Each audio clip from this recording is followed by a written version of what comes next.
Come on. They're right there! Let's go. Move, move, move, move, move.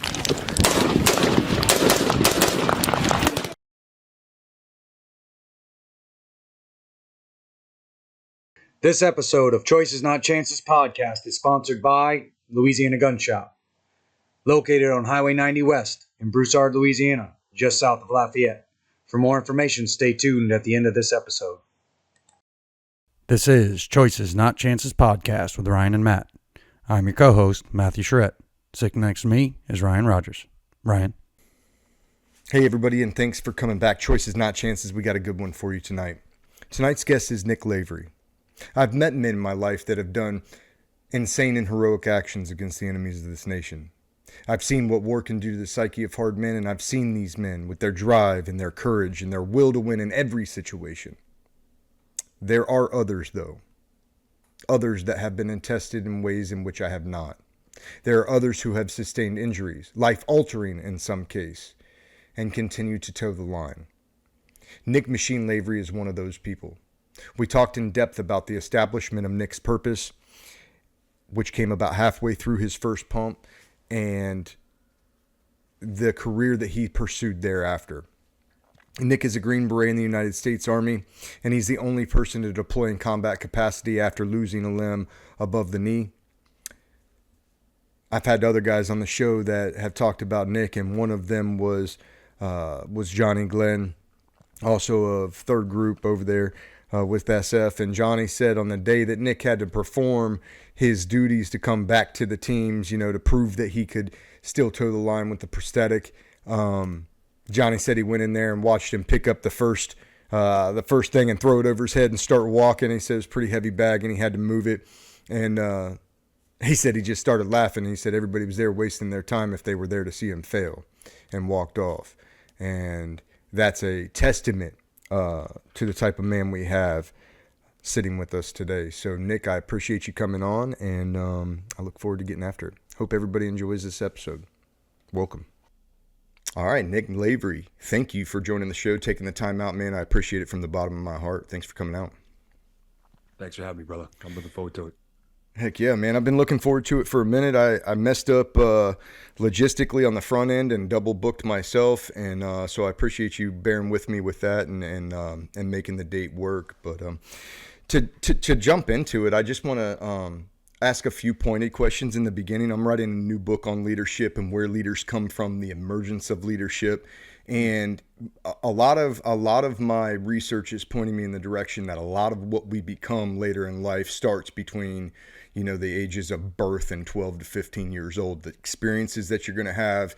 And I'm not sure, if that builds the archetype or if that's something that's built within us and then fostered as we grow up. But I want to get a sense of where do you come from before we unfold this story. Where is it that you come from? The people you come from?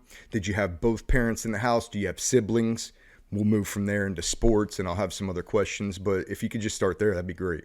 Yeah, man. So from Massachusetts, and I'm asked a lot, where you're from. Outside of saying the state, there's really no way to zero it in to a more specific location, which this is deeply connected to everything you just said, man. So we can unpack this as much as you'd like. But I moved every year as a kid, all the way up until I got to college. So I was a new kid in school every year, which is really hard, man.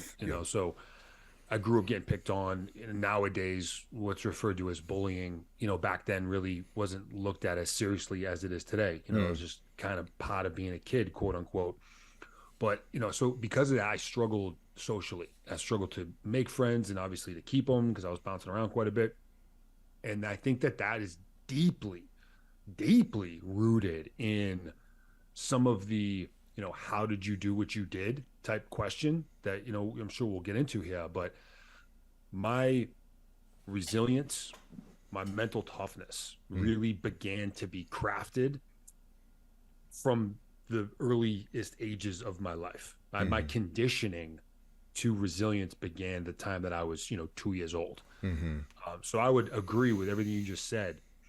Was that already part of my character from birth, and then my experiences kind of brought that out, or is it more, nurture versus nature? Yeah. Who knows? But without question, that is absolutely a part of who I turned into being, and my ability to, work my way through a variety of different challenges and adversity and et cetera. Sure. But, I grew up in a loving home. Both my parents were together all the way up until I was a freshman in college, and then they separated. But I grew up in a loving home. My parents had me really young. So, my father's only 20 years older than I am. So him and my mother are both very close friends of mine, as well as obviously my parents and my guardians. And, they struggled. They were on that grind as young parents with, with two young kids, me and my younger sister. So, I am beyond grateful not only for their ability to work through a lot of challenges as young parents, but they really did begin fostering my character and some of my more pronounced personality traits that I have today because of the way that, I grew up. Now, if we can unpack that another layer, just a question that comes to mind: why were you traveling around so much? Why were you a new kid every year? Yeah, it was mostly financially related for my parents, who were, just grinding and taking work where they could, and, homes getting foreclosed on, can't make rent, got to find a cheaper place to live. So it was mostly a result of that, in conjunction with, my father in particular, really trying to identify what his purpose is or was. Like, he's grinding away, the paycheck to paycheck, but like, why am I here? And as a young man who's trying to do both, feed a family, keep a family housed, but also figure out what it is that I want to do here with my life, and pursuing that at the same time, really is what led to the consistent relocations. And that makes sense to me. Now, I guess we'll go a little bit back. Was there religion in the household growing up? A little bit. I'm half Irish, half Italian, so both tend to be pretty religious. Yeah. So I grew up Catholic. Going to church on Sundays was somewhat regular thing for me. So it was in the house. It wasn't overwhelming, but it was there. It was part of my life. And then I ended up going to private high school, which was a Jesuit high school, which is like hyper Catholic. So then it was, that was kind of ingrained in me. I really didn't take to the practicing of religion in the formal context all that well, but there's been a sense of spirituality within me that I have maintained and continued actually to grow. That was kind of, implanted in me from a very young age. Absolutely. The reason I ask is generally when I talk to warfighters, a lot of them start with a faith, and then when they see the other side of the world and they see, let's say, just the culture, there's a cultural shock to the way the West believes and what the West believes in foundationally versus the East, in the Deep East, in the Middle East.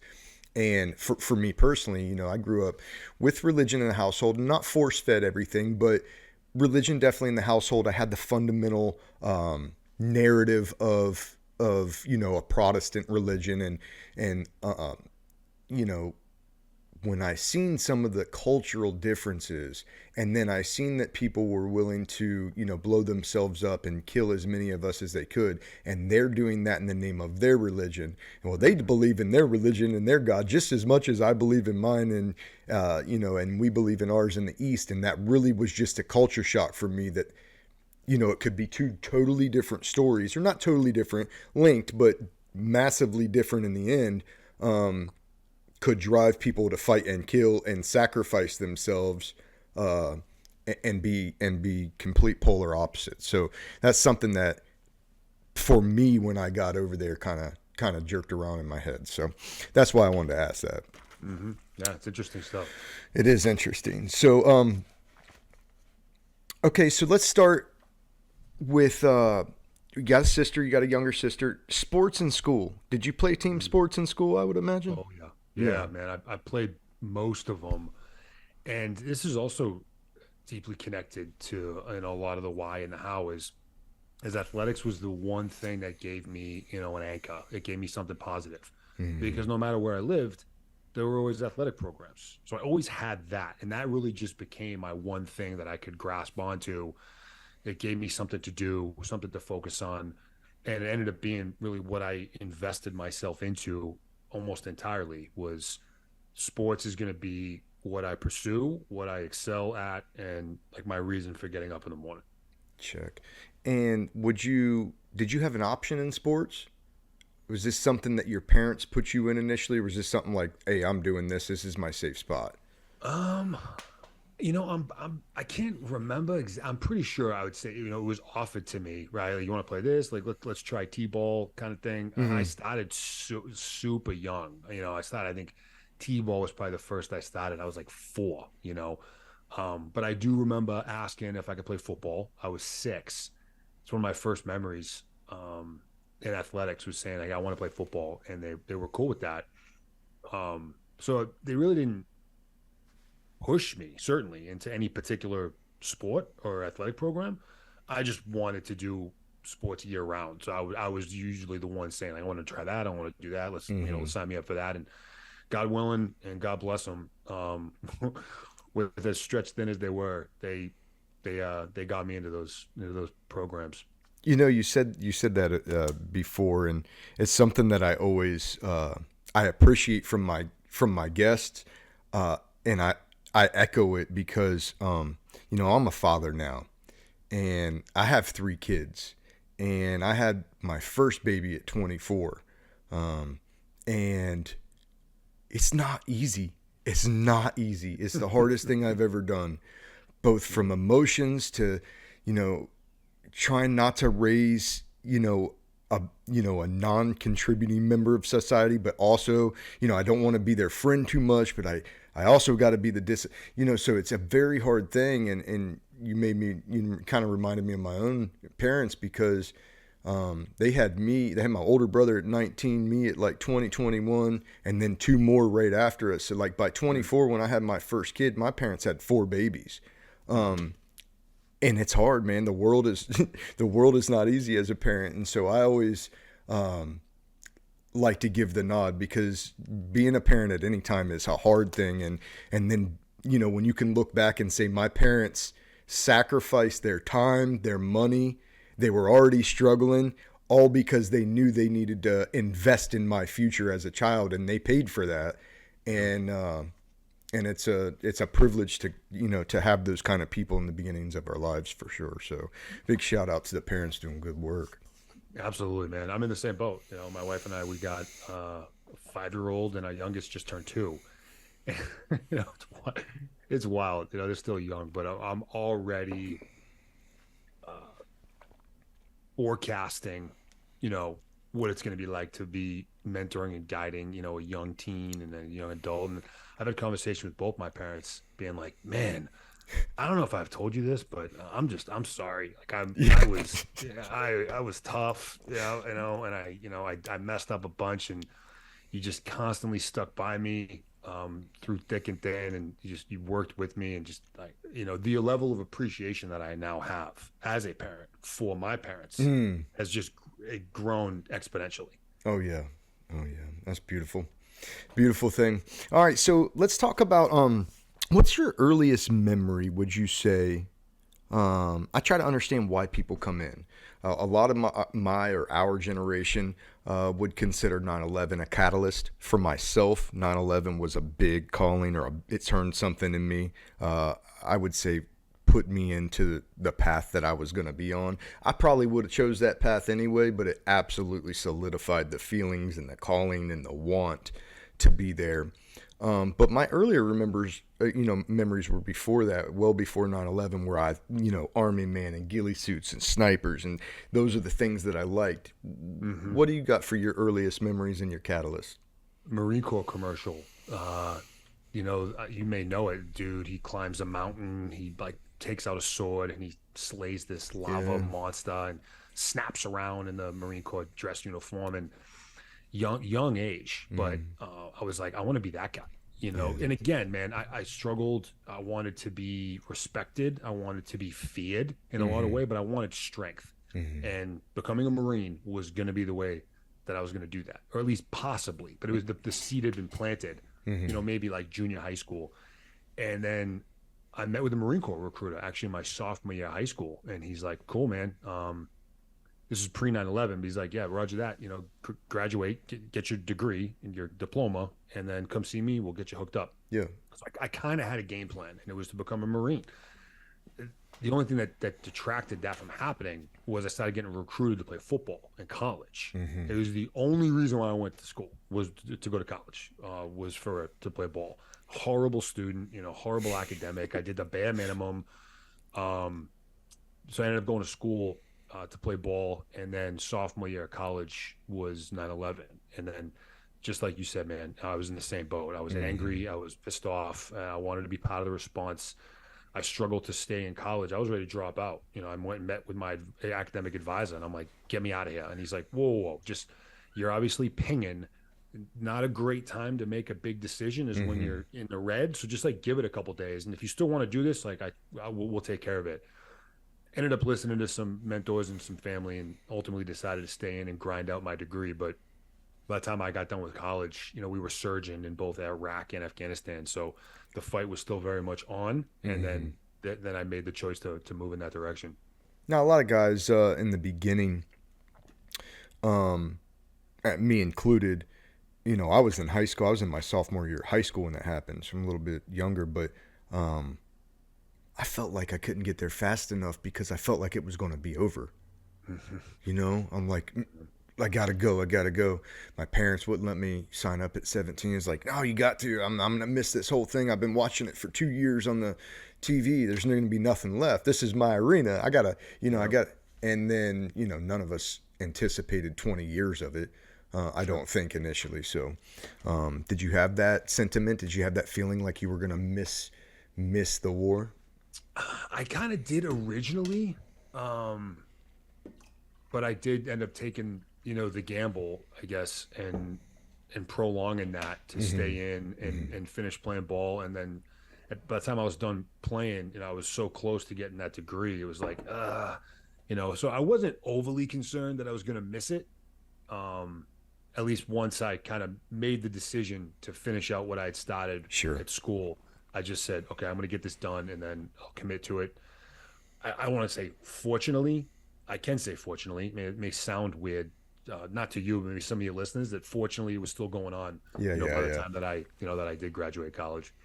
Yeah, for sure. Now, where were you playing ball at again? UMass Lowell. Okay. And did you love it? Yeah, dude. College football, it's got to be awesome, right? It was great. It was D2 program. It was relatively brand new, so I got some good playing time early, and I was kind of your stereotypical, meathead college jock. So a lot of good times for sure. Yeah, man, it was fun. That's awesome.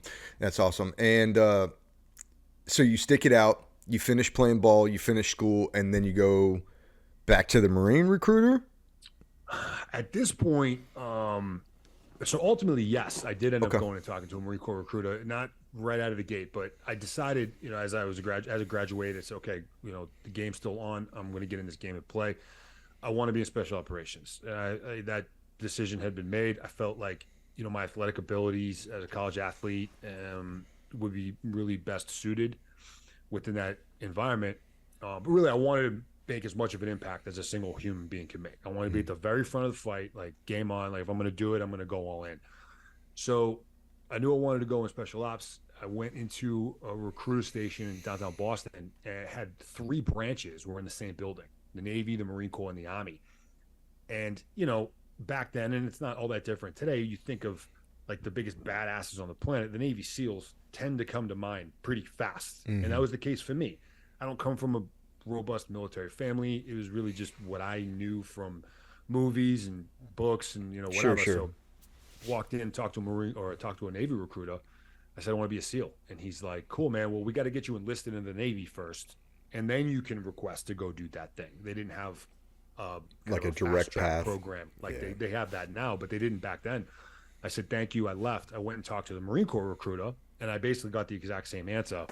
When I went and talked to the Army right down the hall from them, it was when I got a different answer. And they said, you know what, we have this program known as the 18 X-ray contract option. It basically means that you can bypass the conventional Army entirely and go straight into the Special Forces pipeline. That was real enticing. And I really didn't know much about ODAs or Green Berets or like what they do, you know, John Rambo and John Wayne, but like I had no idea.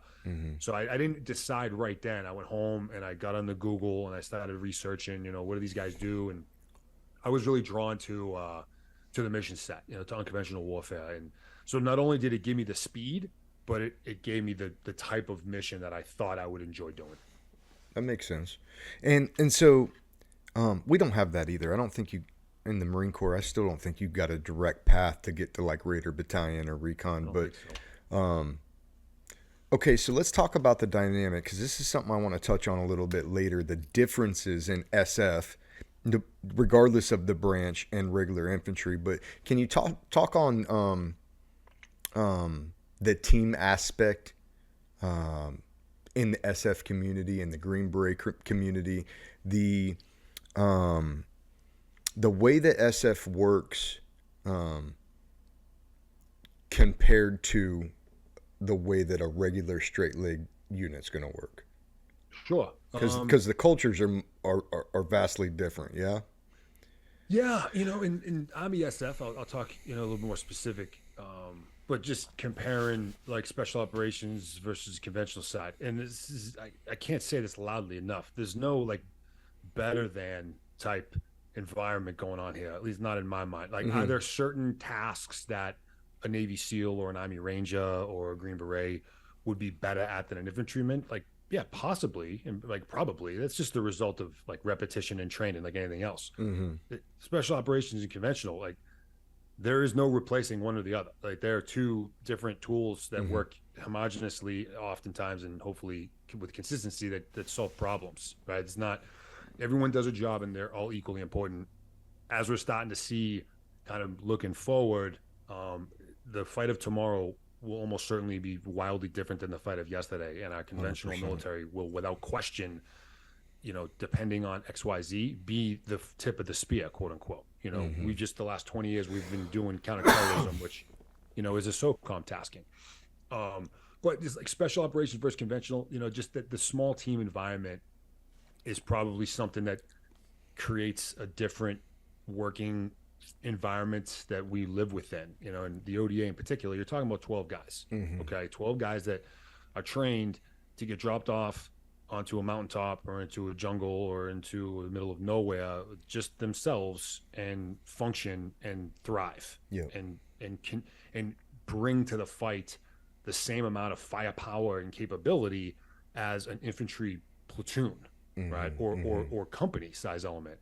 And the way that SF specifically goes about doing that, it's rooted within our primary mission, which I mentioned is unconventional warfare. And there's a lot that goes into that, and it's a sexy term, and as you unpack it, there's a lot, but most specifically, it's us working with and through indigenous personnel. That really is what Green Berets do. You almost certainly will not send an ODA somewhere to do something unilaterally, just by themselves. You don't send Green Berets to go. You send them to go find, recruit, equip, train, advise, and then lead an organization or a group into combat, which is why we've got the term force multipliers, right? Yeah. So if you look at it through that lens, you know, SF guys, Green Berets are teachers, we're advisors, we're obviously proficient warfighters, but we solve complex problems by virtue of indigenous personnel. Yeah, love that. And we'll talk more about that later. I guess for me, I think the culture, and we'll come back to this a little bit later. I think the culture that I'm referring to is in the regular infantry, and maybe it comes down to a money and a training thing. In the regular infantry, at least in the Marine Corps, if you get hurt, you're removed, you're replaced, you're sent somewhere else for a boat, you know, a different unit, a recovery unit, a boat space that they can now fill that boat space with a working cog and put it back in the machine and continue to grind. For me, Okay, so that's one part of it.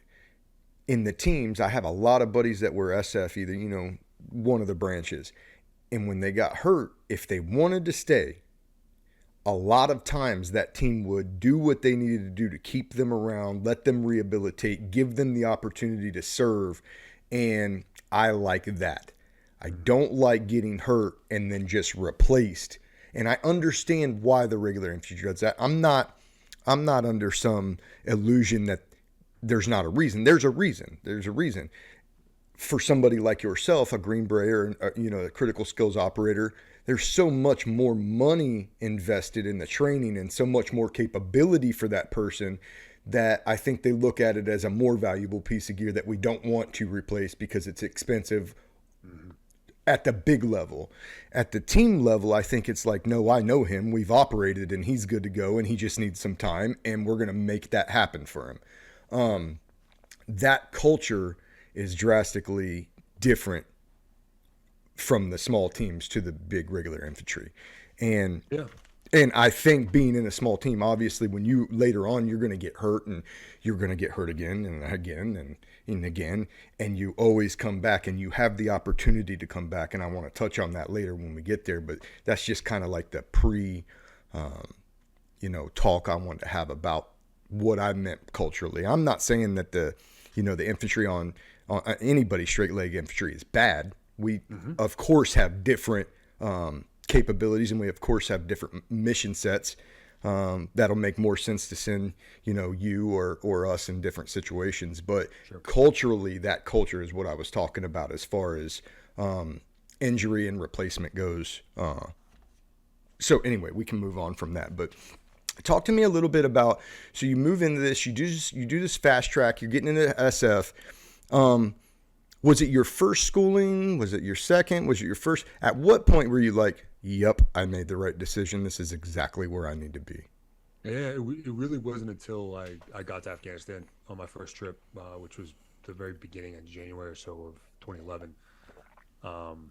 And dude, I came in post 9/11 pissed off. I was going to come in, I was going to kick some ass, I was going to do my 5-year contract, and I was going to get out and figure out what I was going to do with the rest of my life. That was the game plan. This was not initially designed to be a career or profession, lifestyle, none of that.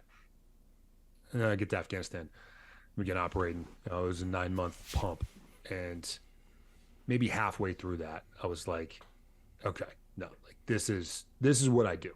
This is who I am. This is what I do. This is why I was put on this planet, is to do this. And that was the result, I think, of certainly what we were being tasked to do and the problems we were solving, the operations we were conducting, the successes that came with that. But it was also equally, if not more, just the result of that team environment we kind of just touched on. The amount I was learning from these guys around me, some of these just absolute warriors that were, they're on their 5th rotation in Afghanistan. Not only were they grooming me and mentoring me and teaching me tactics and techniques and skills as an operator, but just learning as a man, right? As a man, just the mentorship I was getting as a man. And I just couldn't imagine doing anything else that would come even remotely close to that level of fulfillment. So at that point, I re-enlisted for another, I think it was like 6 on top of whatever I had left. And it was like, yep, this is what I'm doing. Yeah, that's dope. It's always it's like a refreshing or a relieving feeling, like you make this decision or you set yourself up for an opportunity or a shot. And it's not always the military. It doesn't, but when you set yourself up for that shot and then you fall into it, boom, and you're like, yep, this is exactly what I was supposed to do. This is where I feel at home. And then it kind of reinvigorates that purpose and then that drive to be good at that purpose. Like, now I've selected it and now I'm going to do everything I can to be the best at this that I can be. And that gives a lot of drive and a lot of focus, seemingly. So on that 2011 pump, are we doing kinetic operations, more advisory operations? My first trip was a hybrid. I did go out of the gate to a specialized ODA, which is really rare for this to happen. It was based solely on just the timing of when I showed up, and the rest of the battalion and my company was on the way to come back. So they sent me to a more of a specialized team that focuses primarily on preparation of the environment, just one of our mission sets and those tasks. Um, However, we also were doing more kinetic stuff, usually bilateral, with some of our adjacent units that were in the area. We were mostly operating out of Kandahar. So I got a chance over the course of 9 months to experience a vast majority of the gamut that ODAs can do, from doing half infill type stuff at night under nods to loading up on, up armored gun trucks with the machine gun barrels pointed everywhere and, rolling onto a target that way. And then also getting into a soft skin Corolla and driving, downtown Kandahar to like pick somebody up and bring them somewhere and, have a conversation. So, just I was seeing all, or at least a lot of what ODAs can do, the cool guy stuff that most of us envision doing, right? Like the kick-ass kinetic, shoot bad guys in the face thing, but then also this entire other host of skills and capability that we're also expected to do as well. Right on. Right on. So I assume you get your first taste of, this is going to be your first real taste of working with and training host nations since it's a hybrid. You got a little bit of that. Did you get, on that deployment, was there many times when there was disagreements with the host nation personnel? Is that something that you guys dealt with a lot? I wouldn't say a lot. Human beings are human beings. As you can't forecast how the game is going to be played within the human domain because, we're creatures of emotion and those can be all over the place at times. So, of course, there'd be times when you catch someone on a bad day, you go talk to a village elder at a location that no one's been to in decades and he's not really interested in what you're pitching. So that happens. But I'd say, generally speaking, we were on the same page with our partners for that deployment. Yeah. Check. When I was in Southern Helmand in Operation Mashrock 10, and we had several instances where we had Mexican standoffs, if you want to call it that, where they would draw down on us, and it's like, wait, what are we doing? And a lot of times it would be like your regular A&A troop that didn't want to stand post. Like they would pull pins out of grenades and be like, I'm not standing post, and there's a difficulty in that because we're partners and I have to trust you somehow to do your end. You have to trust me to do my end. But then when you don't want to, if you want to raise weapons up on me and stuff like that, now it's a situation where like, okay, if I shoot these guys, there's big critical incidents that are coming out of that and consequences that are coming out of that. And now we have host nation, possible international incidents. And the reason I say all this is, probably obvious to you, but for the viewers, there's an instance that you dealt with, when you get damaged pretty good, when you're in would-be safe area later on. And I just wanted to know if you had dealt with that, prior to and leading up to. Yeah, so. Nothing nearly to what you just described, man. And, we kind of already talked about some of the differences between some of our special operations unit and our conventional brothers and sisters out there. It's that what we just described is really, really difficult, even when you've got a group of people that are senior individuals. I'm talking people that are in their late 20s into their 30s that are specifically trained for this. Mm-hmm. That is still really difficult to do. Mm-hmm. When people go into it deliberately to do that. An understanding of culture, geopolitics, foreign language, all of the things that ideologies, all the things that come along with playing within this bilateral arena. And then you're going to take, a group of 17 or 18-year-old Marines and send them over there to go live within that same operational environment. That's a big ask, man. That's a big ask. Like these are kids that are trained to be infantrymen and warfighters and riflemen. Like that's why we have them, and they're really good at that. That's one in arena and then what we're talking about here is something entirely different. It's a big lift. It's a big lift for anybody. Yeah. Yeah, I know that it wasn't just our units too. It was a lot, it was most of the straight leg units that were in that area at that time. And, a lot of it may be that these were new troops that were just put together in a Kandak because they had to surge down in Helmand. And, some of those guys were mooj, some of them were bad and fired and, and did things. But then they dealt with like the cultural dynamic of, okay, now it's a new soldier and he's here fighting and risking his life every day, and his commanders haven't paid him in 3 months. And when he brings it up, they pistol whip him in front of the Kandak, right? So we dealt with that too. So it was a contentious situation after the first couple months. Our first Kandak was great. That second Kandak came in, and you could tell that they weren't 10th Mountain Fighters anymore. They were new guys with green camis and less disciplined attitudes. So, and again, it's not a complaint or a whine, but I think it's more of like, that's something that needs to be talked about, because there was a lot of critical incidents in 20 years that happened because our guys maybe are trained more to go over and fight than go over and train and deal with host nation. Sure. Yeah. So moving on from that, what any other big takeaways or big little kernels that you learned in that first deployment before we move on? I mean, I know there was a lot that you've already touched on, but I want to give you a chance in case there was anything else. Yeah, man, just the establishment of my purpose happened right there and then. And I bring that up or re-emphasize that because it's deeply rooted in a lot to follow. Possibly everything to follow, like, how did you do what you did? Why do you do what you did?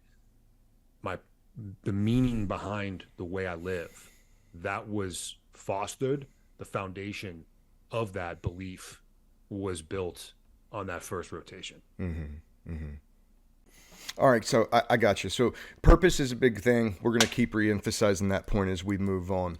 Coming off of that, do you guys do like when you come back, do you do a whole new workup for the next region or for the next deployment similar to what we do? And if so, were you going back to the same region? So, I mean, I imagine our reset and retrain up is relatively the same as it is across the military. Mine was a little unique because, I was on the specialized team, did 9 months, came back.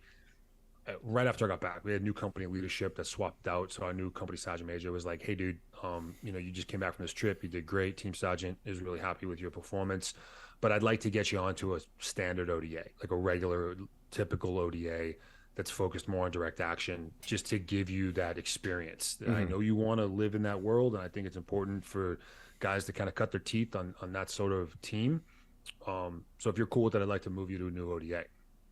Obviously, I had a conversation with my team leader and team sergeant, and they were like, "Yep, no, I think that this is in the best interest of you and your career." So I went to make that move. However, the ODA that I was going to were currently forward doing another mission in another location, and they were about halfway through, and it didn't make much sense timing wise to push me to link up with them there. Check. So I was just waiting in the rear for them, and just maybe a month or so went by.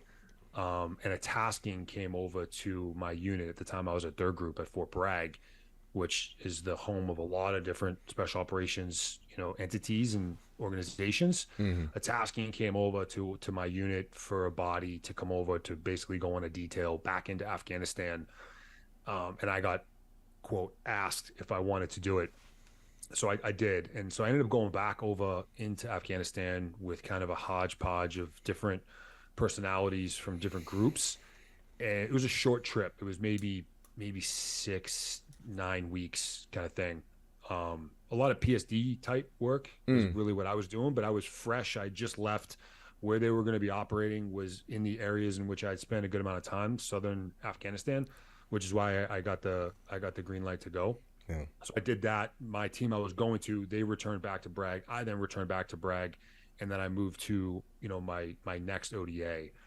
And then, we went through our train up. And at the time, 3rd Group got pretty smart about not forecasting too far in advance the specific site that we would be going to, because things change, day to day, week to week. So our train up would begin relatively broad and just kind of basic, like individual schools, collective training, and then you would go into your PMT, like your pre-mobilization training that was specific to where you would be going on the mission. That usually wouldn't happen for maybe 9-10 weeks prior to launching. Okay. And then we begin focusing in our training on that region, that particular partner force, if we already had one identified, the enemy in that area, leadership, resources, geopolitics, culture, like all the stuff. Now, do you guys all speak the language in the region in which you're deploying, or do you take interpreters or link up with interpreters when you're there from host nation? How's that work out? Yeah, so every Green Beret has to have a working knowledge or some level of proficiency in a foreign language, and those languages are based off of the group in which you're assigned to, which are regionally aligned across the globe. So, although I learned Russian when I was in the Q course, the Special Forces Qualification course, once I got to third group, they sent me back to language school to learn Dari, which is one of the prominent languages spoken, in Afghanistan. So most of the guys on the teams in third group spoke Dari or Pashto, but we still had our linguists, our interpreters that would be there with us. It certainly does help when you can operate just yourself, Sure, without the use of a terp. But obviously, when it gets into some more complex conversation, that we rely heavily on those guys.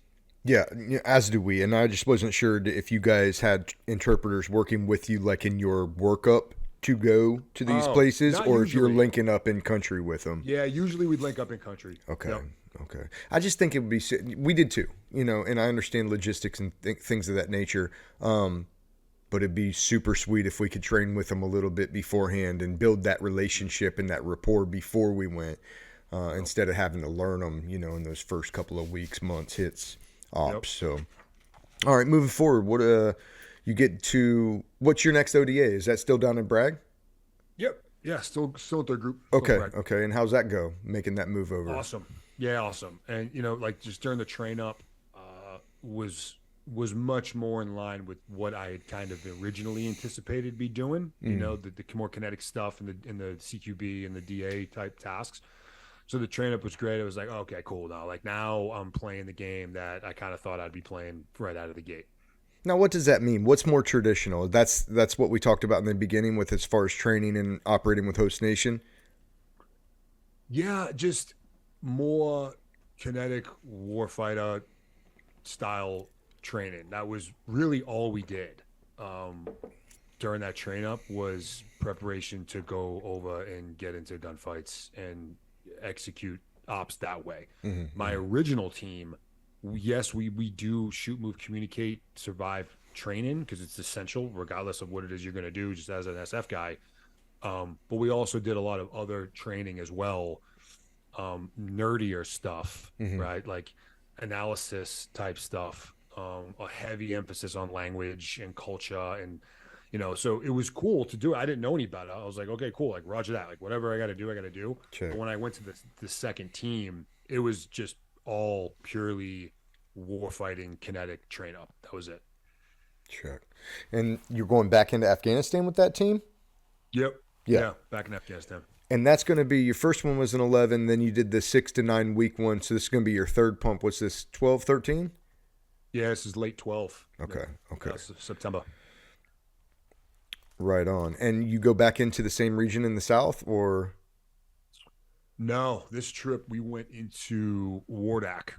Okay. Which is just, west of Kabul area, and it's, it's known for its resilient fighters, like going back to the beginning of time.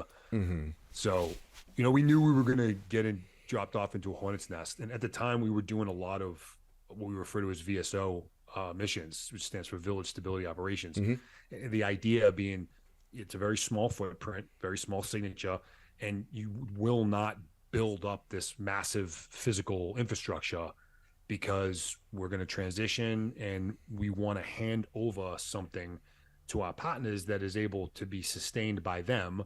So if it's too complex and it's too big and it's too technologically advanced, like they won't be able to maintain it. And also, we run the risk of handing over a really great product or some solid infrastructure to the enemy once we leave. Yep. So deliberately keeping it very austere on purpose, which we loved. We're like, oh, this is exactly what we want to do. So it was like the quintessential SF mission was the one that we were given. Yeah, and you guys, when you do this mission, are you taking trucks in, or is this land by night, infill, and then work it up from there? Yeah, so we came in, via Chinook at like 2 a.m., 3 a.m., dropped off. There was a team on the ground at our MSS, our mission support site, so our location of our camp.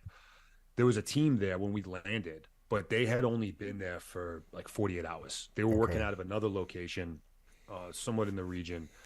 They had trucks, they had equipment. So they basically spent a week downloading their site, closing that down, packing up, driving up to where we were going to work out of. And we met them there. When we got dropped off. Now, is that a whole nother ODA then? Yeah. Okay. Yep. Okay. So ODA now that we were replacing. Mm-hmm. Check. So there's like 12 of you, 12 of them, I take it. And then whoever you're going to build up host nation wise. Yeah, so they had, which they handed over to us, a dedicated ANA SF team. So a small contingent of commandos that they had as their dedicated partner force. Yeah. They were already on the ground with those guys. So they handed them over to us as well as, a lot of their equipment. Check. And I would assume you guys are going to continue to, well, maybe not on this one because you're keeping a smaller print, but as you do this, you're making recruitments, right? And trying to build these forces. Is that part of your guys's? Somewhat, yeah, somewhat. That wasn't a huge part of our mission on this particular pump. We did build out some small groups of individuals that we had that were capable of doing some things that our primary partnered force wouldn't be suited to do. But this was mostly in your face, like DA, kinetic, CT, and like we had the guys that we needed to do that. If we needed to increase our package, some of the other ODAs that were running full-blown commando units, they'd come augment us. Okay. Or as we'll see as we progress here, we would link up and use some of the regulars, some of the Afghan National Army guys or Afghan National Police guys that would come along with us as well. So it was mostly done through our dedicated unit that we had out there. Check. I just talked to, I don't know how much help I gave, but I gave moral support more than anything, but I helped my interpreter from Mosh Tarak get out of Kabul. And one of the things that he had told me was that I just did an interview with him. Awesome. He told me that most of the SF commandos, U.S. trained SF commandos, took their gear and equipment to Iran and were put into Ukraine to fight for Russia because at least they were paying them money and they could send money to their families and get out of that place. And it's like, man, how special is that we're going to take our top assets, train them, arm them, teach them, and then they're going to come and fight our allies or, would be maybe future allies. So it's interesting how that works, eh? That's nothing new, man. Nothing new. We don't learn. Back time and time again. Yeah, man. We don't learn. Let me ask you this before it slips my mind.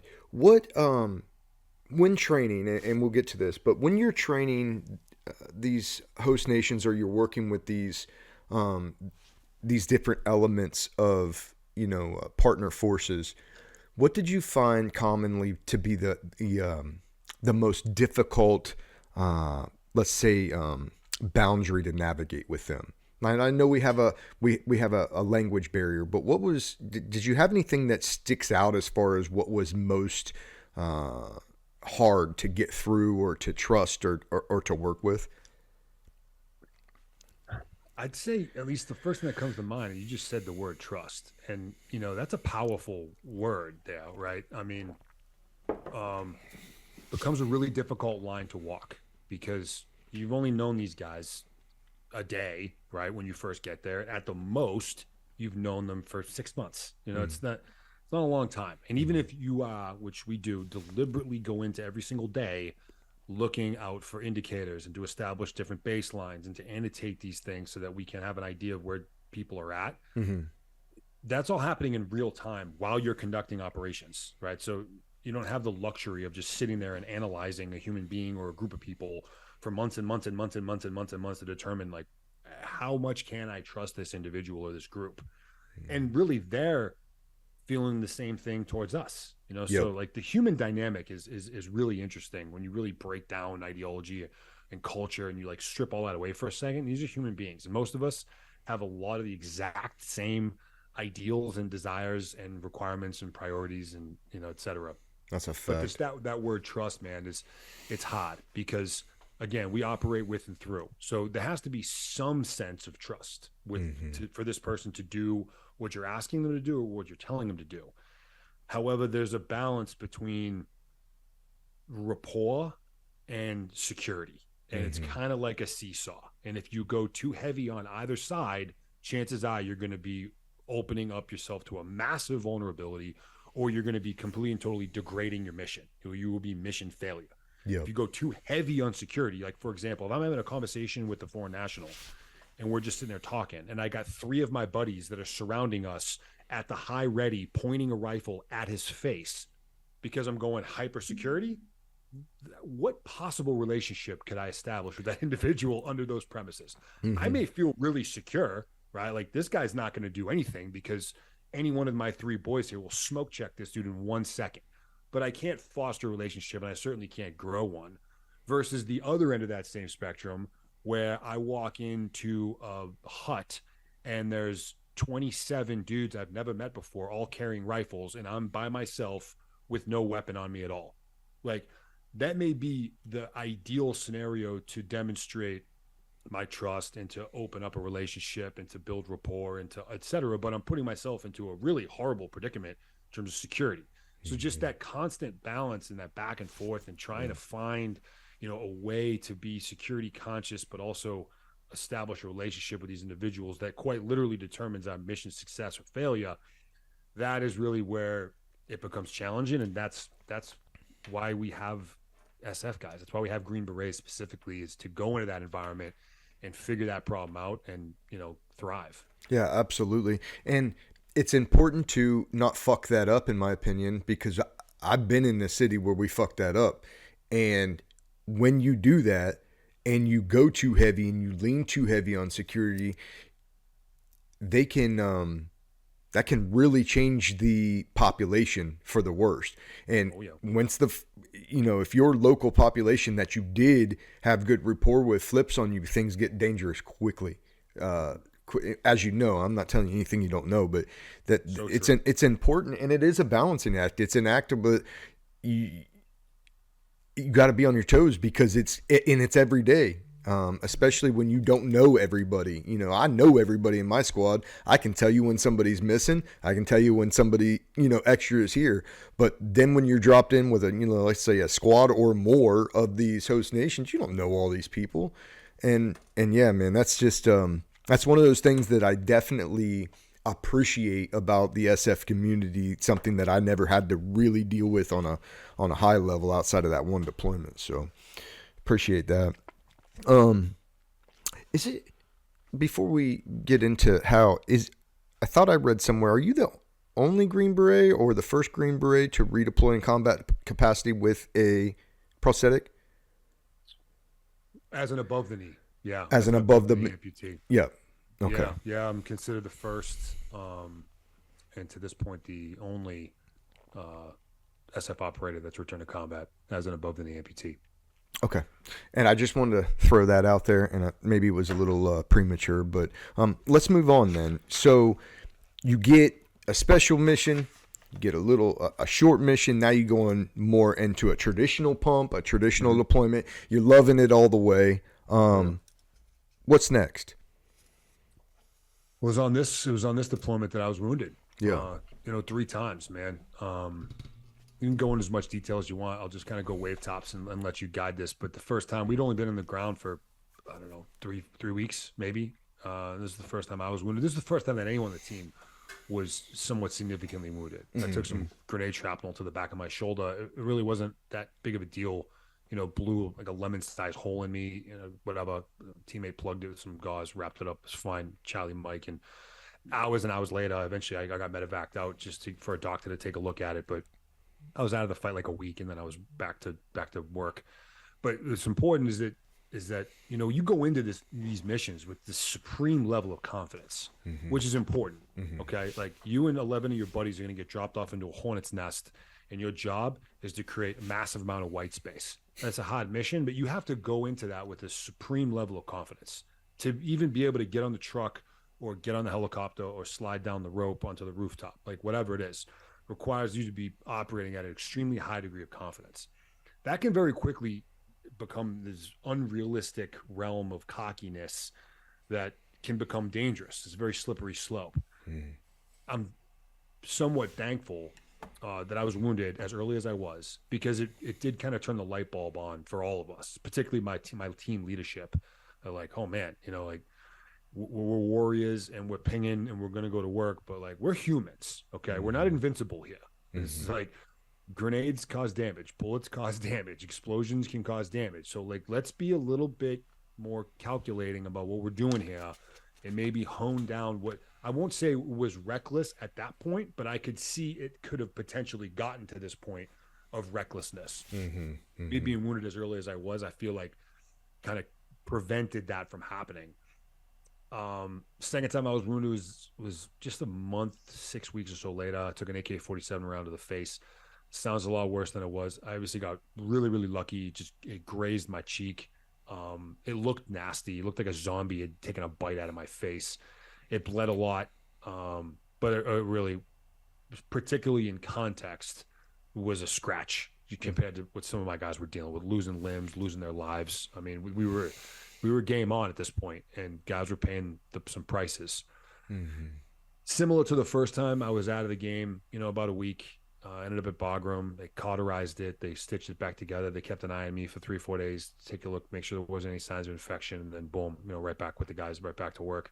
Now, if I might stop you to unpack it a little bit, can you walk me through both of those incidents a little slower, as far as, and no classified stuff, but what kind of obviously it's kinetic. Obviously, if you're in hand grenade range, you're in a doozy of a fight. How did it get there? How do we end up in hand grenade range? Yeah, so we were on our way to an objective. We get ambushed. We dismount, we fire maneuver. I was with the dismounted maneuver element. It was a small contingent. It was me. I want to say there's only 2 of my teammates. My team sergeant was definitely there, and then one of my other teammates, and I think that was it. And we had a handful of our partner force guys, and we began flanking into this village. What turned out to end up being one of the Taliban's strong points within Wardak. We didn't know that at the time. But again, we'd only been in the ground for a couple weeks.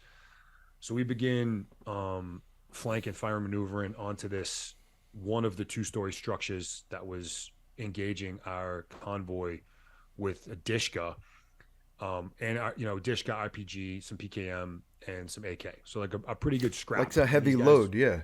Oh yeah, these guys were there to play. Like this wasn't like they were gonna get their jihad on and crack off a couple rounds and then run away. Like these guys they wanted to fight.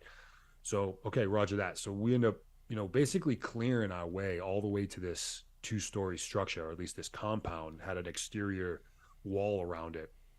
And now you're talking urban. I mean, this is Afghanistan, but this is an urban environment, like multi-level structures, alleys, roads, doorways, hallways, all the challenges that make urban combat really, really hard and extremely dangerous. Yep.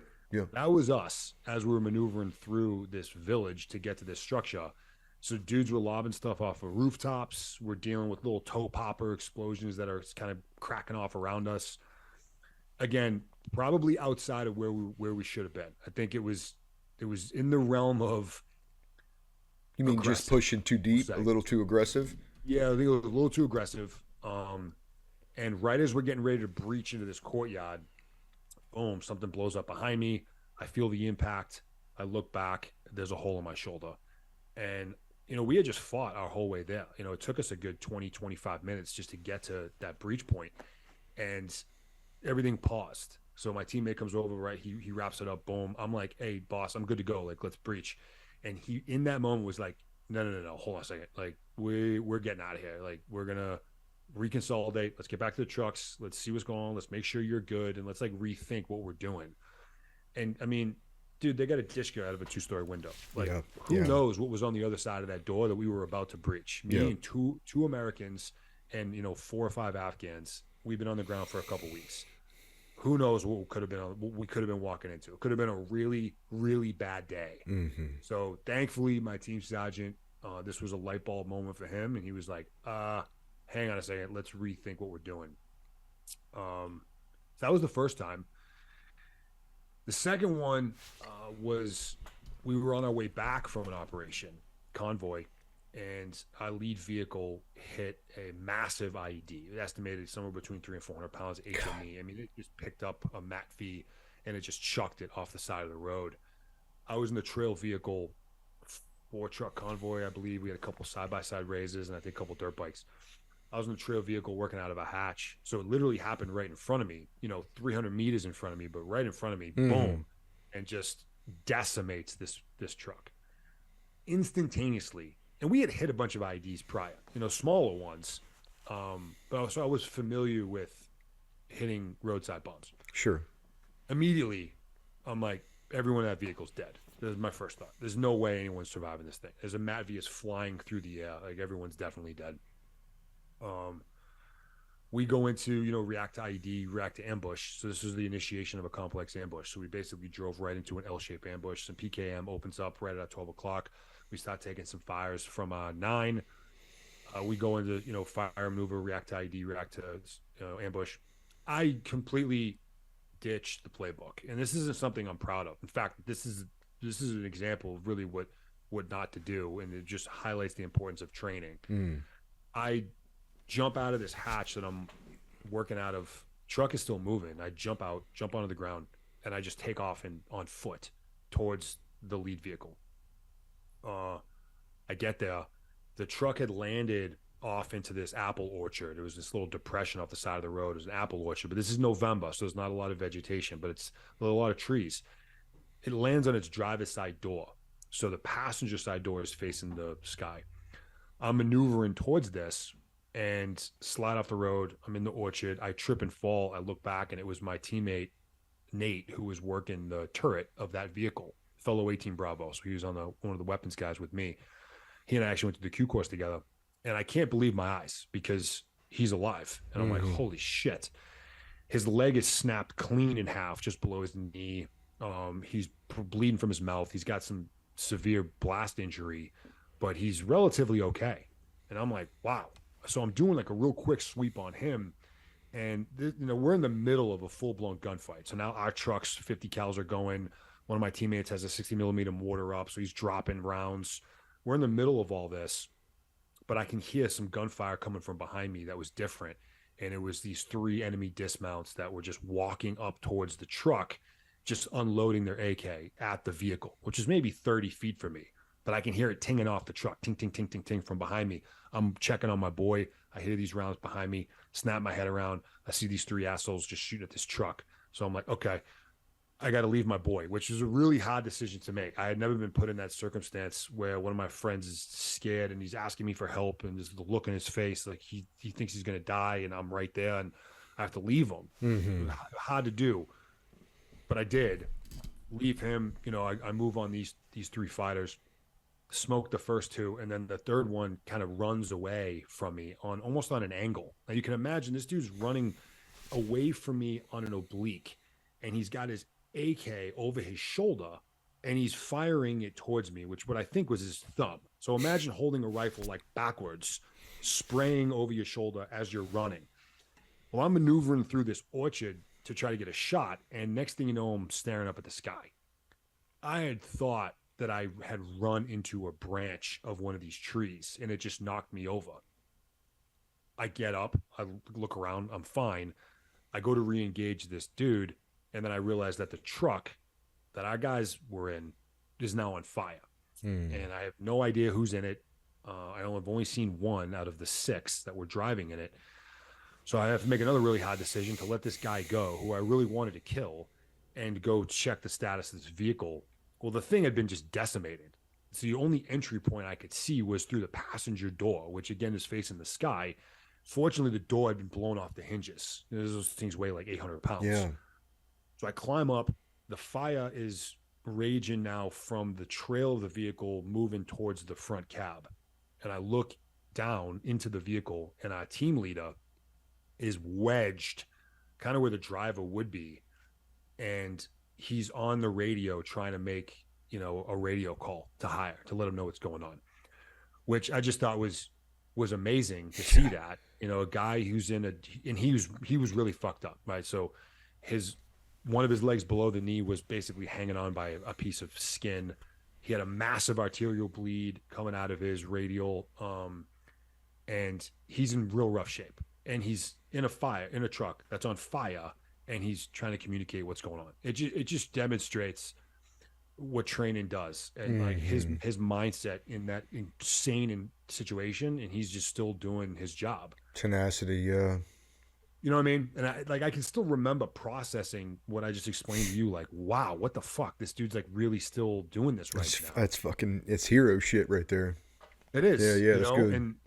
And I'm looking at him, and we still got some rounds tinging off the truck. Well, at this point, most of the fires are happening from the vehicles, and my teammates and the guys who they're duking it out with, we're just kind of in the middle. So we're not receiving like effective fires, but the occasional pop, pop, pop are come zipping by. Well, now rounds from inside our vehicle, those begin cooking off from the heat. Yeah. So it's like I'm looking inside of a bag of popcorn, and I'm like, there's no way either one of us make it out of this. Like, this is definitely the end. At this point, I can barely see. The smoke is bellowing. The flames are growing. It's getting hot. And I'm like, all right, this is it. But there's absolutely no way I can leave this guy here. And I'm like, whatever happens is what's going to happen. Roger that. So I climb in, I grab him, and I kind of shimmy him up, kind of prop him up where the windshield was. I climb back out. I grab his kit. I basically just deadlift this dude, yoke him up. And at this point, some of my teammates and some of our partners had arrived. So I just chuck him off the side of the truck. And it's kind of funny, we tend to have a dark humor, but our captain, this guy I'm talking about, he was an offensive lineman at West Point. Big cat. This dude made me look small. I mean, he was 6'6", 6'7", probably 300 pounds without his equipment. Big boy. And we used to joke that neither he or I could ride in the same vehicle ever, because if one of them was wounded, the other one was the only one strong enough to move get the other one out. So we used to joke about that all the time, and it's just ironic in a way that actually ended up happening. Worked out. It did work out. Thankfully, man, every dude that was in that truck survived. It's still hard to believe. All of them were medevaced out. None of them returned back for that mission. They're all still alive today. I still keep in touch with them all. That's awesome. But that was the incident when I was wounded for the second time. What ended up happening was that idiot who was running away randomly shooting happened to clip me in the face. That's the one that got you in the face. That's the strangest tactic of spray and pray I've ever heard of. And it worked. Ended up scoring. I know. It's unbelievable. Wow. You can't make this shit up. You can't make this shit up in Hollywood. That's hilarious. It's not hilarious, but it is wild to think about. Yeah. Let's continue. Let me know. So, go ahead. Go ahead. Yeah, I'm sorry. And this was kind of the end of the fighting season. So what I just described with the IED and me getting shot in the face, it was November 27th of 2012. So that pretty much is kind of the end of the season, right? Because especially when you're in the mountains, the snow is on the way, and then no one can move. I mean, when you're buried under like 9 feet of snow, no one can move. You can't move. They can't move. So everyone kind of takes like a tactical pause, which is kind of interesting, because we had some PSYOPs guys out there. They had a radio set up, so we had ways of communicating with anyone that was in earshot and had a cell phone. So like we would have like somewhat regular conversations with like Taliban fighters. Like they would call in, and like our Terps would talk to them, our PSYOPs guys would talk to them. Most of it was just like basic shit talking, but it'd be like, hey, the snow's coming in, like we'll see you guys again in February or whatever. And we're like, okay, cool. No way. I mean, just like this is just business. And it was actually during what I just described, because I was still relatively young and just I was on my 3rd trip, but just there's a lot to learn in terms of humanity and as a warfighter and as a warrior and enemy versus friendly versus just like the psychology behind all that, the sociology behind all that. But that experience, knowing that these conversations were literally happening right there, really just kind of changed my entire perspective on this industry and this business. And like, they believe what they believe, and they're willing to die for it, as I am. And it really just kind of started to remove a lot of my emotional decision making from that. You get all pumped up, and you got, the Metallica's blaring, and you're putting on the war paint, and you're getting ready to go jump out the bird, and like, it's game time, and you're like amped up, like on Sundays, like ready to go out the tunnel to go smash somebody. And well, like, that will likely be there to some degree indefinitely, because it's in a high octane adrenaline sport that we play. It's a lifestyle. But I began looking at it differently. Like, this is business. And I don't have this level of hatred towards you that I used to have. Like, I hated you. Like, I hated you and I wanted you dead. Now, and this evolved over time. This wasn't just like a over the night epiphany, but that was kind of the beginning of a different interpretation, a paradigm shift of what it means to be a warfighter. Sure. And that this is business. And you know what? You believe what you believe in, and I actually respect that. I believe in what I believe in. I don't care if you respect that or not. We're going to meet on the field, and we're going to see who has the better day. And like, that's kind of it. I love it. Just a side tangent that I just wanted to share. No, I love it. I have a similar experience, because I didn't get kinetic fights every single time. It wasn't until my fourth, fifth deployment where I found a real kinetic fight, and I appreciated that, because I appreciated an enemy that, for whatever reason, I don't care what you believe, but you believed in something big enough to fight the United States Marine Corps conventional, and I got to go prove myself, and I got to go dance in the arena that I dreamed about. And so there's an appreciation. And I also have maybe it's weird, but I have a deep appreciation for any warfighter, anybody that banged their chest as a warrior. I don't care whose side you on, because in some way I'm connected archetypically with you. I appreciate that you had the balls, let's say. And so that's this time that I began finding the works of, Sun Tzu and Miyamoto Musashi and the Book of Five Rings and the Art of War, and just these like ancient warriors and some of their practices and teachings, and they go in depth on this stuff. And this gets philosophical really, really fast. Sure. But it's interesting to just look back and see how I've evolved as a human and as a warfighter and as a warrior, where, now, although my days of doing the cool guy stuff are over, but that's where that kind of foundation began. Whereas absolutely, I respect you. I'm coming for you, and you're going to come for me. And, we're going to see who has it today. And then we're going to regroup, and we're going to see who has it tomorrow. And it just demonstrates a certain degree, I think, of growth and maturity when you live in this arena for long enough. Absolutely. And the longer you live in it, the more respect and maturity you're going to grow for an enemy regardless, because the longer you play that game, the more times you're going to be humbled and shown that you're not invincible. And it only takes a couple of those life lessons, especially when the lessons are your friends, to garner some sort of respect for the other side. Like, they have a choice too, when they shoot and when they engage and when they don't. So absolutely love that. So moving forward from that, what do we got? So fighting season ends. We get back to, business late February. And then we were set to leave, I want to say 1 April-ish time frame. So March 11th, 2013, this is still the same deployment. We got, 2-3 weeks left, getting ready to go on a joint mission. We have our dedicated guys, but then we also had some A&A guys. We had some A&P guys. We had developed an SOP where when these guys would come meet us at our camp, if that's where they were meeting us, only the leadership would come in to our motor pool, just to minimize how many people were around us with guns. So the entire contingent would stay outside of our compound. Leadership would come in. We'd brief them on what we were doing.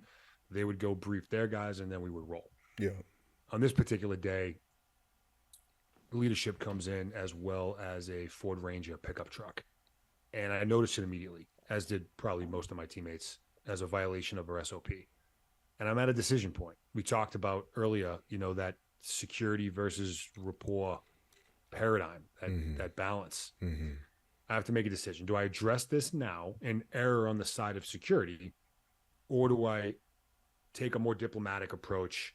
We get done with today's work. I'll talk to my captain. He'll talk to his leadership, and we'll kind of go that route. So err on the side of rapport and relationship. I decide to go that route, which is a decision that I have to live with for the rest of my life. As soon as we get done with our comms checks, at least I got done with my comms checks, so like comms are up good. So we're all in a circle going around, mission brief complete, final comms checks. We go in a circle, like everyone can hear me and I can hear you. Boom. I was pretty early on because I was 18 Bravo. We would just go in order, like Bravo, Charlie, blah, blah, blah. So yeah, my comms are up. I turn and start walking towards my truck. And that was when I hear the rounds begin cracking off from behind me.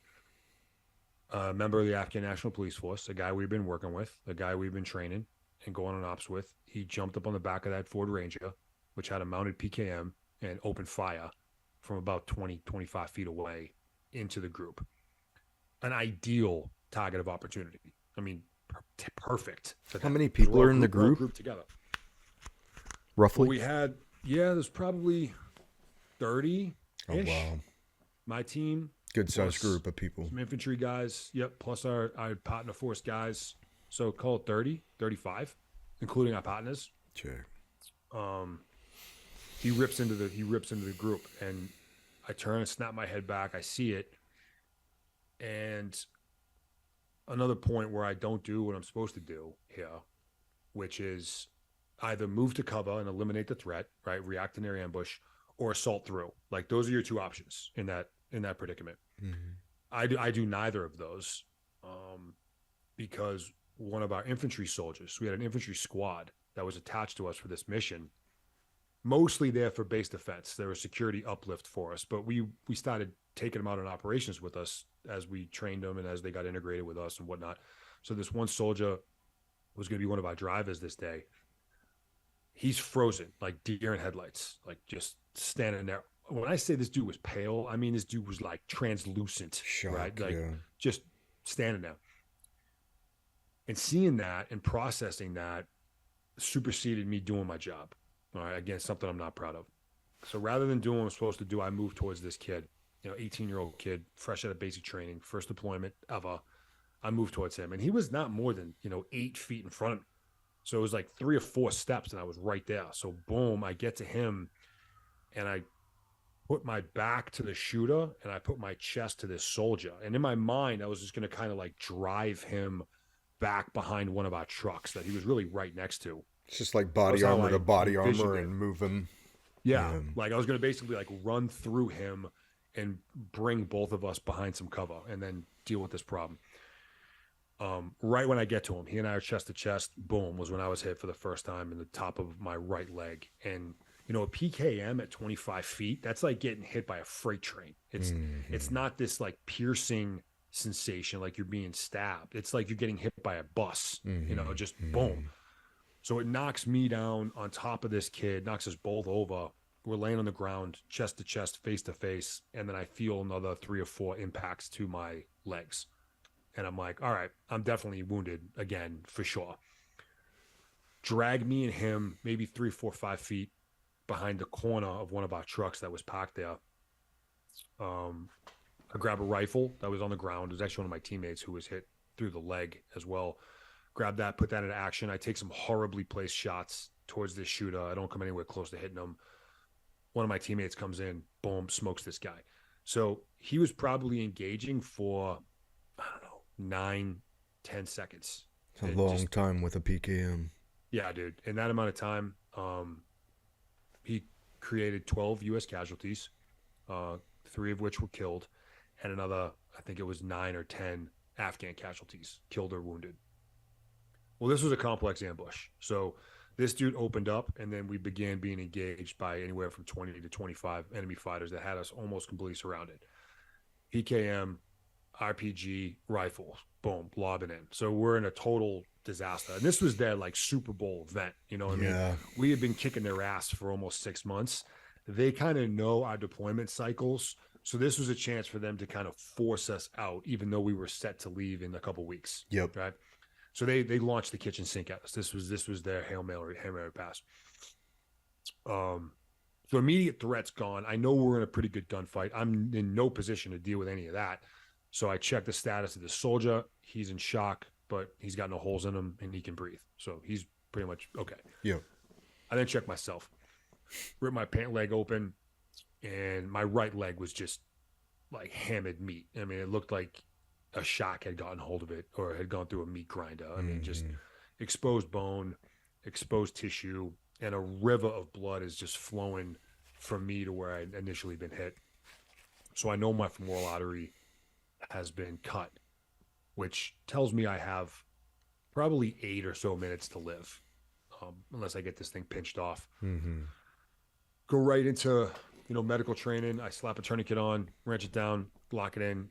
Bleeding doesn't slow down at all. Grab a second tourniquet, put that on, wrench it down. Bleeding looks like it may have stopped a bit. One of my teammates gets to me. He puts on a third tourniquet. He gets IV access for blood or meds or whatever. And at that point, his work was pretty much done. So he went on to do what else he needed to do. And I'm laying there and I'm like, dude, I'm still bleeding. And I grab my leg with my hands and I lift it and I can still see it seeping out of the bottom of one of the wounds. I'm like, shit, I'm getting real short on time here. Have I done everything I can do? And I decided that I hadn't. So I grabbed some gauze out of my kit and I ball that up and I loosen up one of the tourniquets and I ram this power ball up into my thigh. And I'm feeling for the pulse of the femoral artery in order to get direct pressure right on it. I think I feel something. I kind of just go with it. I press down as hard as I can, feed the rest of the gauze into the wound, secure the tourniquet back on top, and then I go unconscious. And I was pretty much in and out of consciousness for the rest of the time that I was there. I drugged myself over to where one of my teammates was. They took a round through his calf and just decided that whatever time I had left on Earth, I would just spend it trying to comfort, my teammates. But I knew that this is where it was going to end for me without question. There was no doubt in my mind. Like, this is it. This is where you die. What does that feel like in your head? I understand the sentiment of wanting to be there and comfort my friend, especially if that's the last thing I'm going to do. I want to be close to my buddies. I want them to feel me. Is that what you're thinking? I did go through a pretty quick roller coaster ride of emotions. It began for me with frustration. I mean, I knew who shot me, and I was really frustrated that this was coming at the hands of a dude that I taught how to use the gun he shot me and my friends with. Like, that sense of betrayal can cut deep, and it just twisted the knife that much more. I was like, out of all the, the gunfights and the explosions and all the stuff that, I've been through and we've been through, like, this is how it ends. Like, it didn't sit great with me, but I kind of moved past that pretty quick. And then I felt a pretty strong surge of guilt just about what my family would experience. I wasn't married to my wife at the time. But I just had the envision of my mother being handed the folded flag at Arlington and this, like, this is going to suck for them. But I also knew that they knew that I was exactly where I was supposed to be and that I was doing exactly what I want to be doing. And this is a warrior's death. And I knew that they knew that about me. And I felt that would just, it certainly wouldn't take away the pain, but I felt like that may ease it just a little bit. And then that was kind of my segue into my own validation and recertification of my own beliefs. Like, truly had adopted the come back with your shield or on it mentality. I had to live every day that way to go do the work. That's just what it took for me to truly embrace that. And then, so, like, this is what you asked for, man. Like, this is the way warriors go. And if you're going to go, it's at the hands of a guy you were working with, but you're surrounded by your brothers. Yeah, I couldn't think of a better way. Honestly, that's, yeah, man. You know what I mean? Yeah, I do. So I do. There was a wave of content that did come over me at that point. I wasn't giving up, but I was okay with this is where the game ended for me. Yeah. But stay in for what can you do? And you want to be surrounded by your boys. There's a couple of them right there. Go be with them. That's beautiful. That's a beautiful thing, man. Appreciate you sharing that. Now, you're going in and out of consciousness. Um, do you guys call it in air assets? What Yeah. what breaks the will so that you can even get out of there? Yeah, so I mean, first off, the guys that were still on the ground, most of which at this point were our infantry guys. We talked earlier, we talked a bunch about, the value and the power of the conventional military. Our infantry guys, because there was only, I think, one or maybe two that were set to come out on this op with us. So the rest were all, in their hooches or in the op cent or in the gym or like whatever they were doing. Those are the guys that they were up in the fighting positions. They were the ones returning fire. They were on the 240s and our 50s, and they were the ones that were directing traffic because most of my team, or at least a lot of my team, the Green Berets, were down. Yep. Right. So our infantry guys, when I say they stepped up, that's putting it lightly, man. Like those guys began owning the fight. Got after it. Oh, they were getting after it. And I have these I can still spotty memories of these young soldiers, 18, 19-year-old kids that, they're just up in these makeshift towers and these fighting positions that we built with nothing, dirt and sandbags and propped up wood and just getting it, and just being so proud of these studs that we had been working and training and molding and just watching them handle themselves like fucking professionals. I was like, oh my God, my heart is filled with so much pride right now as I'm laying here dying. It was amazing to see. But the guys on the ground, as they were returning fire through direct fire weapon systems, but then, we had our combat controller that was attached to us that he called in every air asset that we had. And he just decimated this valley. Stacked them up, yeah.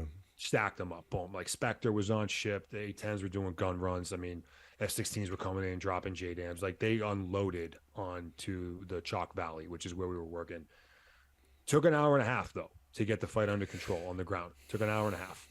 And that was when the first medevac lift was able to land. When I read that initially, that it took that long, like I understand kinetic fighting, but it almost broke my heart because we live by a rule that if I don't get you to the next echelon care in a golden hour, your chances of survival are just drastically diminished, especially if you're damaged bad, which you were.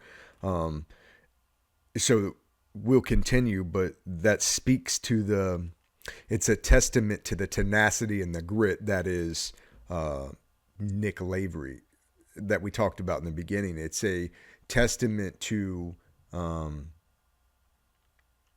I think I seen you in an interview before saying, thank goodness it was me because I could survive it, because a lot of people couldn't survive what you went through given the amount of blood loss, the time, and as we continued, more complications that come from that. So an hour and a half in, now we're able to get a lift bird down and we're going to get you to the next echelon of care.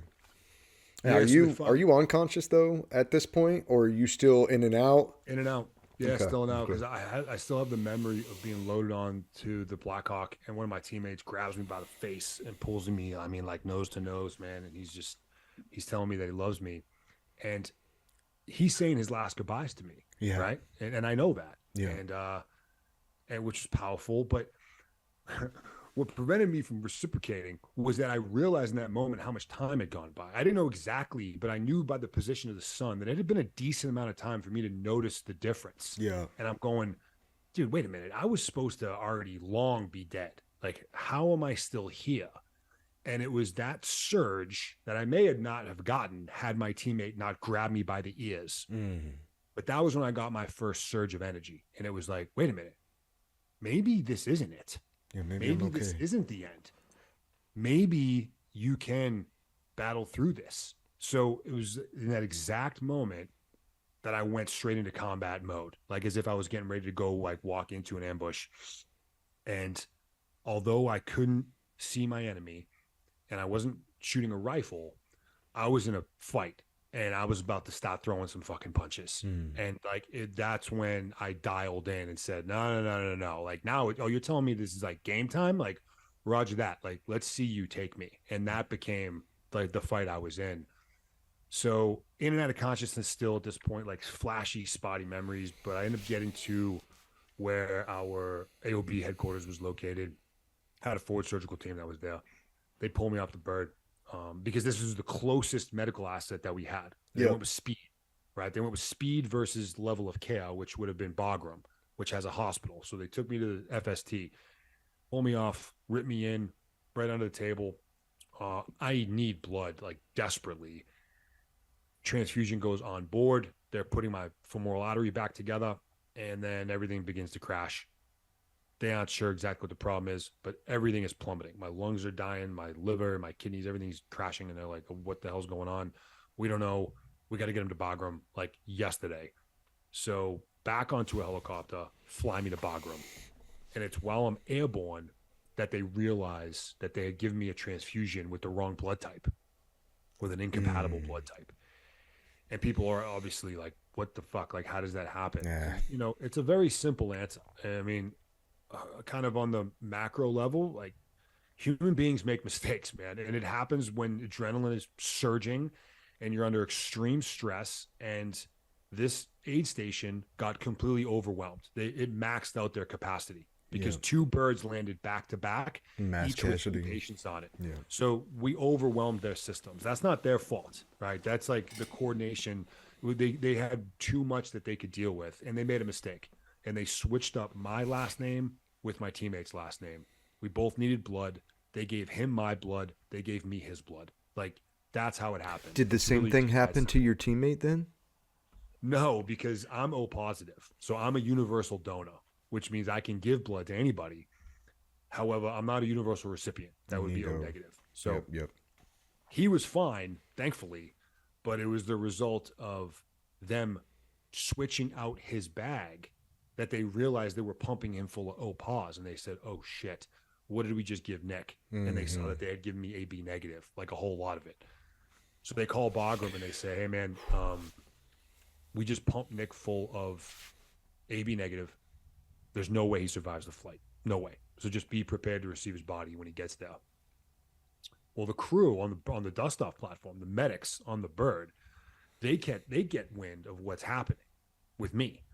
And when I say, Ryan, that these guys dumped out their aid bag on me, I mean literally. Like, these dudes threw the kitchen sink at me because you know what? Why the hell not? Gonna And die I had if a we chance- don't try to save him. Yeah. Yeah, like he's already supposed to be dead. They're telling us there's no way he survives the next 8 minutes to Bagram anyway. Like, let's just do whatever we can do. Like, let's just see what happens. Yep. These guys got real creative. In fact, they were doing things on me that violates Army medical policy, which is really cool. Like, thanks to technology and social media, I've had a chance to talk to some of these guys like years and years later, which is an amazing conversation to have. But these guys were like, dude, they pumped me full of so much adrenaline directly into my bloodstream that it's enough that it could like kill a horse. But they were like, fuck it, let's just like load this dude. Got to up keep him beaten. and see if see if it works. You know, see if the panel's going. They're like injecting shit into me. So hey, I'm quite grateful for their insubordination and their willingness to just like say fuck it and go to work. Yeah.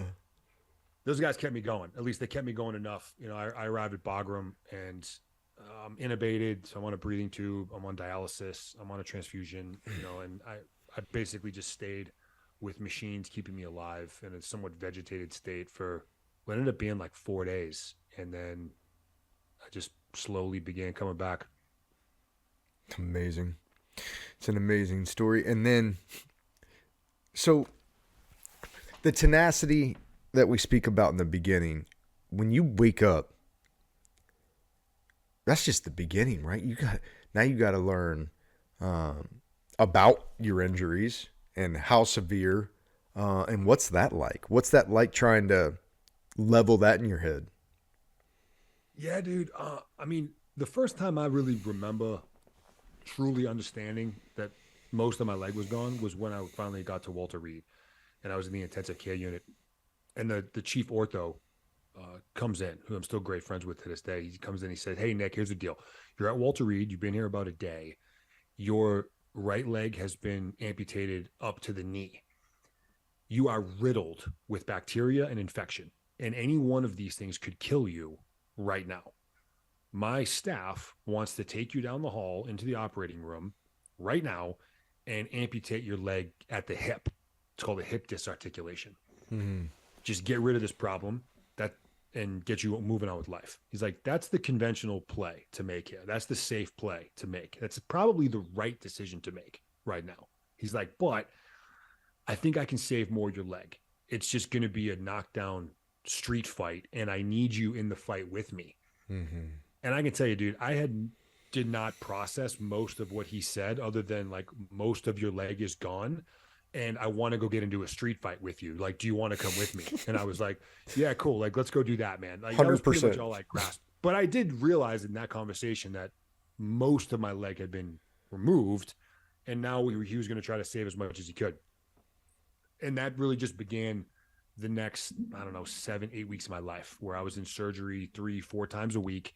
They were just incrementally amputating my leg higher and higher and higher, piece by piece, cutting out dead tissue, dead bone, ramming me full of antibiotics, hoping to get the infection under control, over about 35, 37 something surgeries, until they eventually, got that dissipated, leaving me with what I have here today.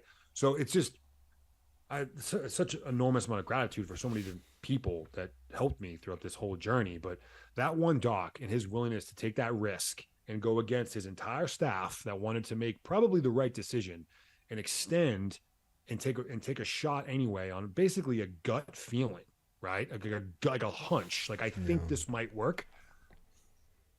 That right there gave me the rest of my career back. I was going to say, without that, you're not doing the same things. Dude, I believe most things are possible. The word impossible is one I think is thrown around way too often. Sure. But the difference between an above the knee amputee and a hip dysartic is like wildly different. So keeping things practical, it's as close to impossible as it would get for me to go back to doing what I do now if he had listened to his staff. Yeah. Well, that's amazing. What's his name? What's that? Your doctor? You still talk to him? J.C. Delaran. Well, shout out for that. Jean-Claude. Yeah, man. He's an absolute stud. He's about to retire, actually. He's an 06 working over in Germany right now. He's about to retire in a couple months. Well, shout out. Absolutely. That's huge. It's people like that make the difference. It's the people in the world that are almost the fool jumps in to think that he can change the world, becomes the person that changes the world, and in all incremental ways, right? And here you have somebody that says, hey man, I don't even know if this is possible, but what if it is? Yeah. Are you down? And you're like, yeah, let's get in a street fight. And it gives you your career. You end up deploying afterwards back into combat capacity after you recover, which that in and of itself brings me back to the culture of the teams. The culture of the SF says, hey, you want to be here? I'm going to find a way to get you here. I'm going to find a way to keep you here. And you want this? We want you. That was probably never a question in your journey, right? It certainly was never a question for me. For you, yeah. Yeah, no, man. I set my sights on this from the time I was in the intensive care unit. Like, that was it. The decision had been made. And, I'm often asked, like, did things get real negative? Did you go down, like, a really depressive, road once you realized what happened? And I really didn't. And don't mistake this. Every day was rife with challenges and failures and fear and self-doubt, and like all that was there. But I was able to stay generally positive because I didn't have to figure out what I was going to do. That question was answered. Mm-hmm. All roads leaded to the how, which is a different question. There's an important difference. A lot of people struggle with, what am I going to do? Especially in the offset of a traumatic event or a life-changing event. Oh my gosh, what am I going to do? What am I going to do? I knew that. Answer, boom, done. Okay, how? How do I do what I've already said I'm going to do? Different question. You're looking for different answers when you ask that question.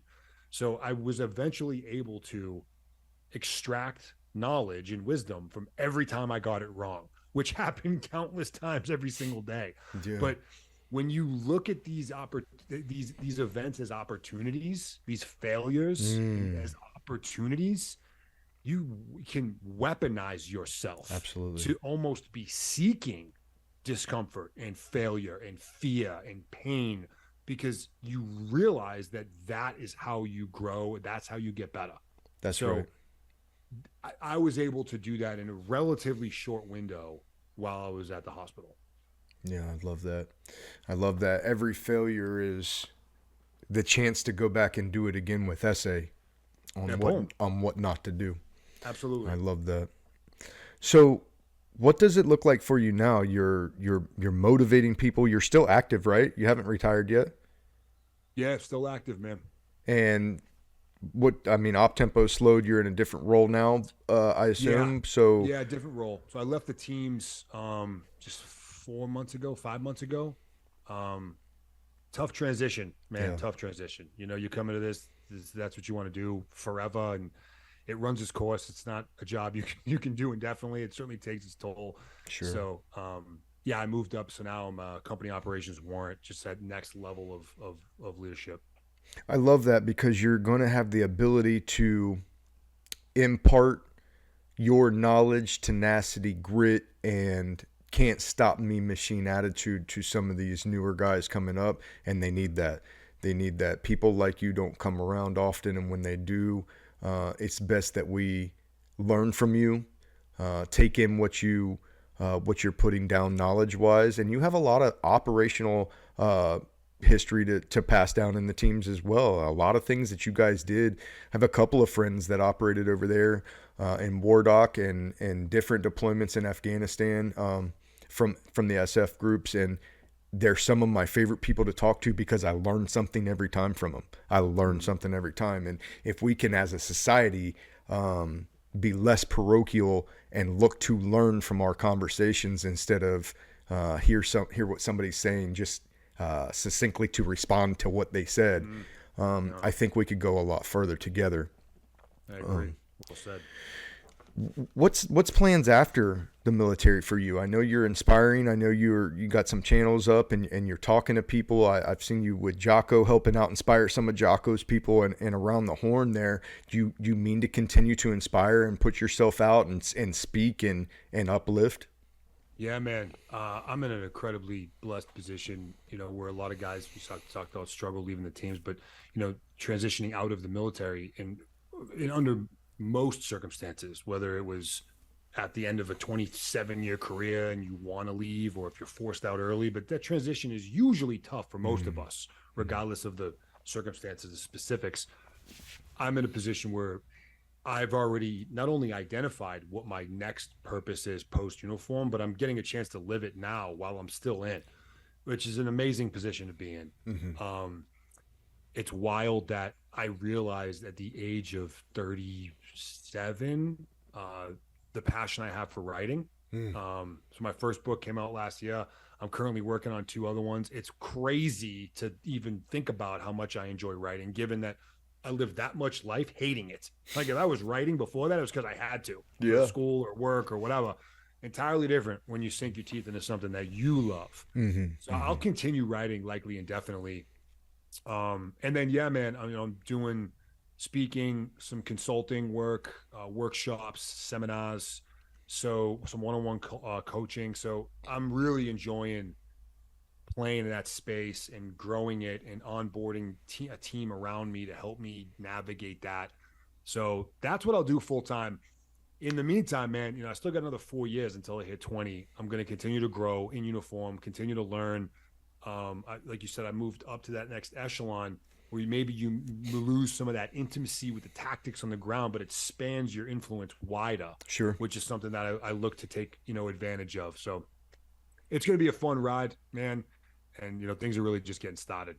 Yeah, man, I love it. I'm going to be following along.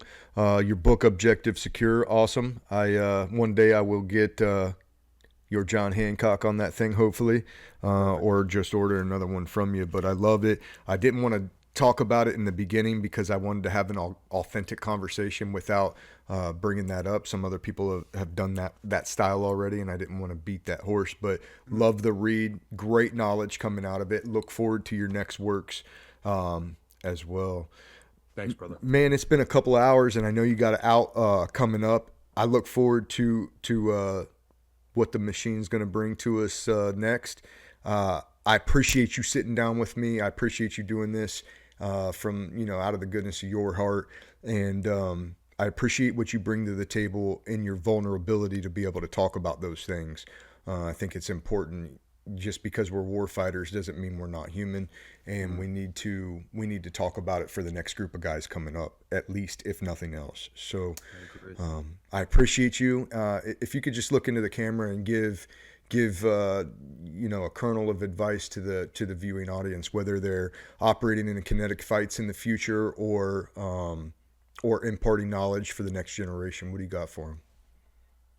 Oh man, I'll just say, this is not a dress rehearsal. We got one shot at this. This is a gift, and we have one shot at it. Statistically speaking, us being us right now is as close to impossible as it gets. It's literally the definition of a miracle. Why not leave it all out on the field? Yeah. Don't get to the end and regret it, yeah? And think about the things that you should have done or could have done or would have done. Man, Nick Lavery, everybody, go out, order that book if you haven't read it yet. Get Objective Secure. Follow this person on Instagram. This is a guy that's going to bring nothing but light to the world and good influence to the world around us. Nick, from Choices Not Chances, on behalf of me, my show, my staff, I appreciate you a great deal, and I look forward to maybe some more conversations in the future. Likewise, brother. I appreciate the opportunity. All right, brother. For Choices Not Chances, guys, we appreciate it. We'll see you next time. Louisiana Gun Shop, your firearm headquarters, specializing in concealed carry guns, ammo, and training. You can get your Louisiana permit with us. Also a large selection of AR-15s, or if you are that build-it-yourself type of guy or gal, we have all the parts to build and customize your own AR-15. Glock, SIG, Taurus, Ruger. We have all the brands, both in the store or at LouisianaGunshop.com. Not too far. You're marking a building. Hit him.